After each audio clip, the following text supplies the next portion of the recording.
राहाता येथे नवनिर्वाचित विश्वस्त दौलतराव घोडेकर यांचा सत्कार सत्यशोधक भानुदास गाडेकर आणि मित्रमंडळ यांनी ग्रामदैवत वीरभद्र महाराज मंदिरासमोर सत्कार करण्यात आला।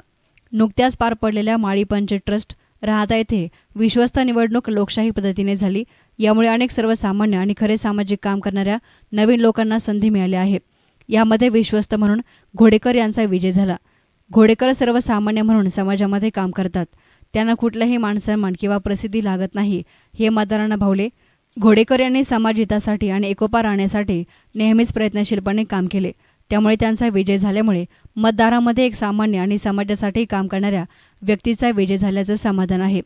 याप्रसंगी बोलताना भानुदास गाडेकर म्हणाले की माळीपंच राहाता यांनी भारतीय संविधानाची लोकशाही मूल्ये जपून निवडणूक घेतली।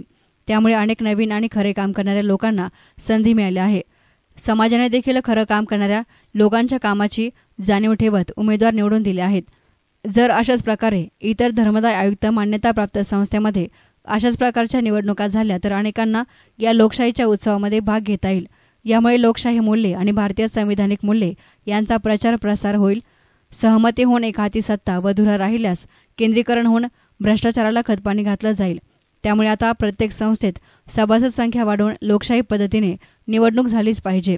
धार्मिक ट्रस्ट, पतसंस्था, कोऑपरेटिव्ह बँक, सोसायट्या आणि इतर ठिकाणी सहमतीऐवजी थेट निवडणूक होऊन उमेदवार निवडले गेले पाहिजे। यामुळे भ्रष्टाचार होणार नाही आणि हा फायदा आता ओळखता आला पाहिजे। वीरभद्र ट्रस्टमध्ये अशाच प्रकारे लोकशाही मार्गाने निवडणूक होऊन सगळ्या गावातील जातींना विश्वस्त होण्याची संधी दिली पाहिजे। आज राहाता शहरामध्ये आपण दौलतराव घोडेकर यांचा आपण जो राहतेकरांच्या वतीने सत्यशोधक पद्धतीने आपण जो सत्कार केलेला आहे, या प्रसंगी सर्व उपस्थितांचे मी आपण सर्वांचे सर्वप्रथम आभार मानतो। हा एक संविधानिक सोहळा आहे। राहाता शहरामध्ये एक नवीन परंपरा सुरू झालेली आहे आणि ती परंपरा इथून पुढील काळामध्ये अतिशय चांगल्या प्रमाणात वाढीस लागावी आणि ह्या गोष्टीचा सर्व समाजाने विचार केला पाहिजे। देशात लोकशाही म्हणजे आज आपण कधी ऐकतोय की इथला धर्म धोक्यात आलेला आहे, देश धोक्यात आलेला आहे, असं काही नसून आपल्या देशातील व्यवस्था धोक्यात आलेल्या आहे। या संविधानिक पद्धतीने ज्या बनलेल्या संस्था आहेत, या सर्व संस्थांमध्ये संविधानिक पद्धतीने जर निवडणुका जर झाल्या तर खरोखरच चांगल्या व्यक्तींना काम करण्याची संधी भेटेल, सर्वसामान्य माणसांना काम करण्याची संधी भेटेल, सर्वांना प्रतिनिधित्व मिळेल आणि हे प्रतिनिधित्व वारंवार आणि सातत्याने रोटेट होत राहिलं तर सर्व स्तरातील सर्वसामान्य माणसांना काम करण्याची संधी मिळेल। ह्याच विचाराने प्रेरित होऊन आम्ही आज दौलतराव घोडेकर यांचा राहाता शहराचे ग्रामदैवत वीरभद्र महाराज यांच्या मंदिरासमोर हा एक चंग बांधून आज यांचा सत्कार केलेला आहे। राहाता शहरात पुढील काळामध्ये धर्मदाय आयुक्त यांच्या आदेशाप्रमाणे लोकशाही मार्गाने राहाता शहरातील वीरभद्र ट्रस्टने गावातील समाजाला प्रतिनिधित्व द्यावं, यासाठी सभासद नोंदणी केली पाहिजे आणि त्यातून या पुढील काळात होणारी निवडणूक ही लोकशाही पद्धतीने झाली पाहिजे अशी मी परमेश्वर चरणी प्रार्थना करतो। धन्यवाद। जय हिंद, जय महाराष्ट्र। माळीपंच मंडळी ट्रस्ट 1953 साली स्थापन झाली। त्यावेळेस लोक थोडेसे अडाणी असल्यामुळं त्यावेळेस बिनविरोध अशी निवड व्हायची। यावेळेस इलेक्शन लागलं, 603 मतं होते। 603 मध्ये दौलतराव घोडेकर हे एकट्या अंगठा बहादर मत, एक जणाचाच अंगठा आहे, थंब मतदार आहे। तर त्यांचं वैशिष्ट्य खास सांगतो, सभा मंडपाचं जे काम केलं सावता मंगल कार्यालयाचं, त्याच्यामध्ये पहिली पावती त्यांनी त्या साली 1100 रुपयाची पावती फाडून त्यांच्या हस्ते उधाळ टाकून सभा मंडपाचं काम सुरू केलं। असा नाविन्यपूर्ण माणूस, सर्व गुण संपन्न माणूस आज समस्त माळीपंच मंडळी ट्रस्टमध्ये निवडून आला। त्याबद्दल त्यांचे मनपूर्वक आभार व धन्यवाद देतो आणि थांबतो।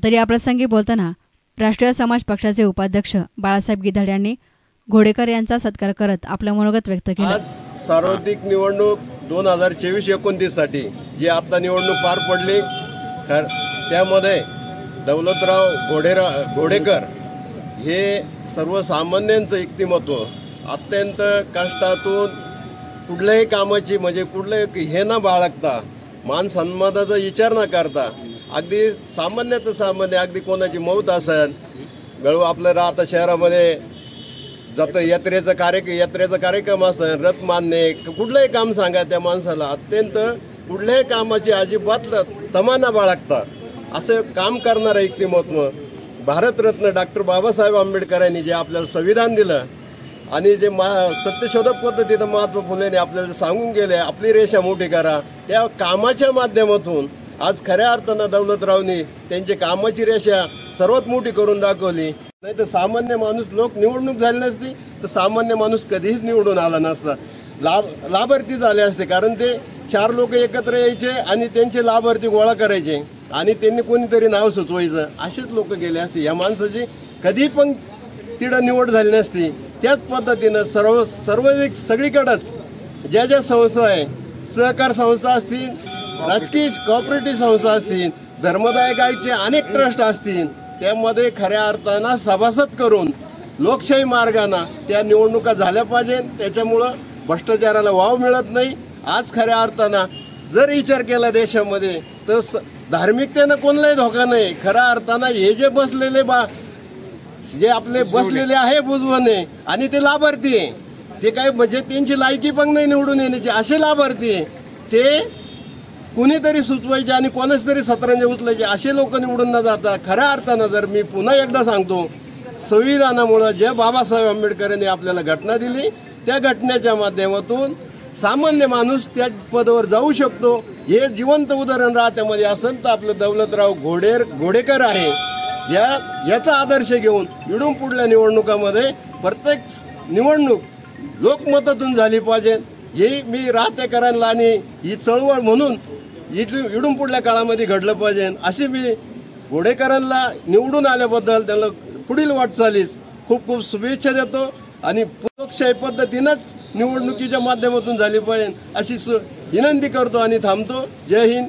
नवनिर्वाचित विश्वस्त घोडेकर यांचा सत्कार विष्णुपंत सदाफळ, बाळासाहेब गिधाड यांनी केला.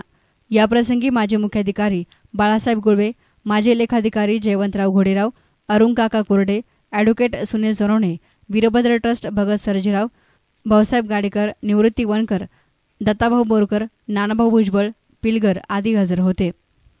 एहसान मीडियासाठी प्रतिनिधी संदीप अव्वळ, राहता.